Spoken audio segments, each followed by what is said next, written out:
Hi guys, lesson 9. We're looking at muscular endurance today. So this is the ability of voluntary muscles in your body to keep working lots and lots and lots without getting tired. So when we're talking about voluntary muscles, we're talking about like the muscles in your arms and your legs. We're not talking about your heart, which is a muscle which just pumps continuously. So muscular endurance, we're looking at your voluntary muscles and their ability to keep working hard without getting tired. So we're going to do some exercises around that today. So we're going to do some squats, we're going to do some press ups, we're going to do some sit ups, all focused on different muscles and seeing how hard we can work with those muscles. Before we do anything else though, we're going to do our warm up. So 2 minutes of heart rate raising activity, 2 minutes of stretching and mobilization, and the third phase of our warm-up, we're going to focus on the actual skills we're going to use today. So the skills are how to do a press-up, how to do a sit-up, how to do a squat. And we need to make sure that we are doing these properly, we're doing them safely, and we're actually isolating and using the muscles that we're supposed to be doing. So I'm just going to get set up and I'll show you how to do those. The first exercise we're going to look at is a squat, as I said. So there's a few pointers for this one that you just need to be aware of to make sure you're doing it safely. So I'm going to try and get in a good position to show you. So first thing is we're going to get our legs at a decent distance apart from each other. And what I don't want to be doing when I do my squat is either going up onto my toes or tipping back too far onto my heel. So I need to just try and keep that weight evenly balanced if I'm doing it. If anything, we probably want to go more onto the heels, but it's important that we keep the toes on the floor. Second thing is, when I go down into the squat, however far I go down, I need to be able to still see my toes past my knees. If I'm going into this sort of position here and I can't now see my toes, then this is when we're going to start doing our knees damage. Third thing is I need to keep my back as straight as possible. And the work is going into pushing my bottom out to the wall behind me rather than just going straight down here. So if I just quickly show you, get in my nice comfortable position, I'm going to have my arms out in front of me and I'm pushing all the weight back into my bottom and into the wall behind me. And I'm in a nice steady position here. I can still see my toes, my back is nice and straight, and that's actually, yeah, I can feel my legs working, but it's quite a comfortable position for me there. And then as I come up, I push my hips forwards. Okay, this is key here. Pushing my hip forward to follow the finish the action. So I'm going down and up. Okay, that is one squat. That's two. Pushing our hips forward, being careful, making sure we check the technique every time. In the warm-up, this is an opportunity for you to really work on your technique. Right, let's just check which exercise I'm doing next. Next one's push-ups, okay? Two options here. You can either do a full press-up or you can do a half press-up. If I show you the full one first. So, my toes are tucked under. I've got my arms just over shoulder width apart. And from here, I'm keeping my body nice and straight. And I'm just going to go all the way down to almost touch my nose on the floor and then push all the way up. If I show you that from the side. So, nice straight line with my body. I'm going all the way down and all the way up.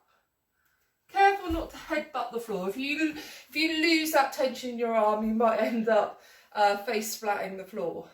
For a half press up, exactly the same thing, but this time I'm going to have my knees on the floor. Okay, so in this nice flat position, my knees on the floor, I've just crossed over my feet because that works for me. We go all the way down all the way up, all the way down, all the way up. Try and do a full press up, but if that's not working for you, half press ups are absolutely fine. I would rather you do a really good quality half push up than attempt a full push up, then actually you end up injuring yourself because you're not getting the technique quite right. Right, final activity for the warm up, and you're going to be doing this again later in the lesson as well, is the sit up. All right, so sit up's really important that you have your knees bent, and we want to be using these abdominal muscles here. So what we're not going to do is ask someone to hold our feet for us, because that changes the focus of the exercise.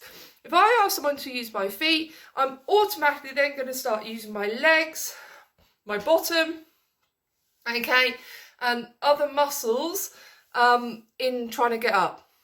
And I just want to be working my abdominal muscles. They're the muscles we're isolating here. So into this position here, knees bent, I'm flat on my back, okay? Making sure I keep the knees up and bent the whole time. I can have my hands at the side of my head if I want to, if I'm happy with that position. If not, I can cross them over my chest. What I don't want to be doing here is putting them behind my head and dragging my head up. I don't want to be doing that because that's going to put pressure on my neck. Right, so I'm going to have my hands here. This is how it works for me. I'm going to come all the way up, trying to keep my feet on the floor, and then all the way down. Okay, so this is just a regular sit-up.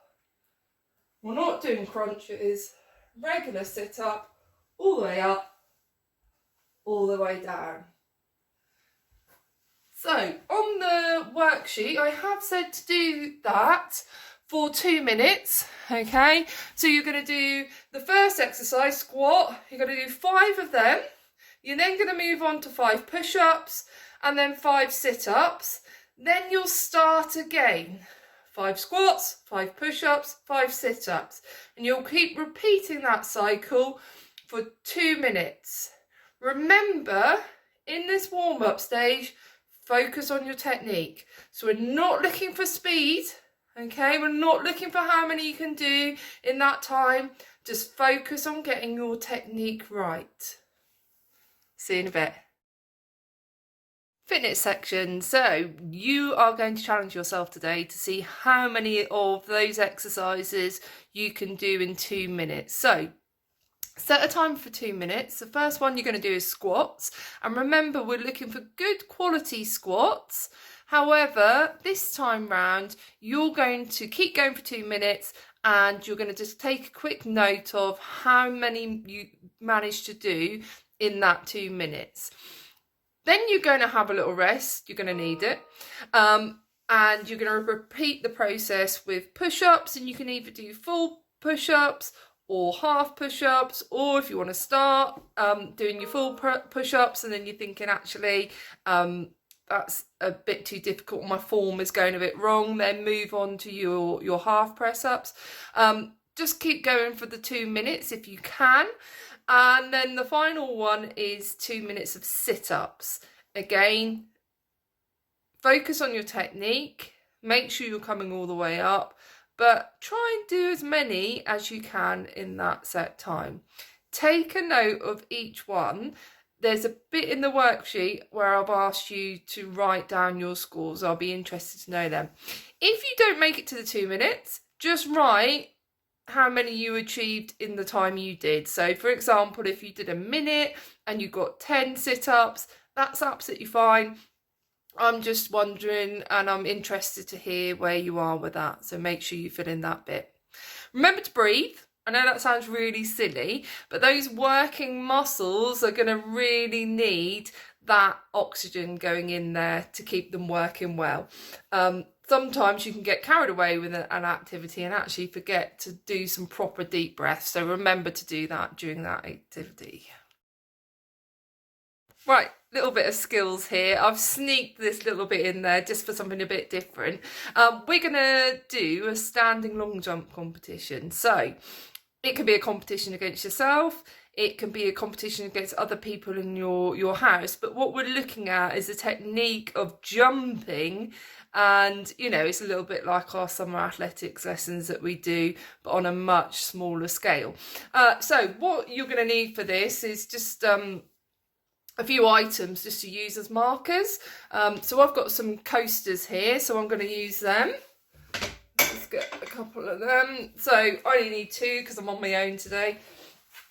And what I'm going to do is I'm going to set my coasters out. So one is my jumping from line, and then the other one I'm going to put where my heel lands. I haven't got much room here, so I'm going to just use this little area to demonstrate. So we almost want to get down in that kind of squat position to start with. I'm making sure that my feet are in level with my marker here. From here, what I'm going to do is I'm going to drive up through my legs, and then I'm going to use my arms to help me achieve a bit of distance in my jump. So I'm going to have my other coaster in my hand so I can place it down easily where I land. So I'm going to go down, up, okay, where I land, I'm going to make sure I do a nice strong landing, bend my knees so I'm not going to damage my knees, and I'm just simply going to place that coaster in line with my back heel. I'm going to go back, I'm going to set myself up again, and this time I'm going to try and beat it. Okay, so it's a bit more achievable. Just nearly shook the whole house down. Okay, obviously, if you've got someone else with you, just take it in turns. Just have a bit of fun with it.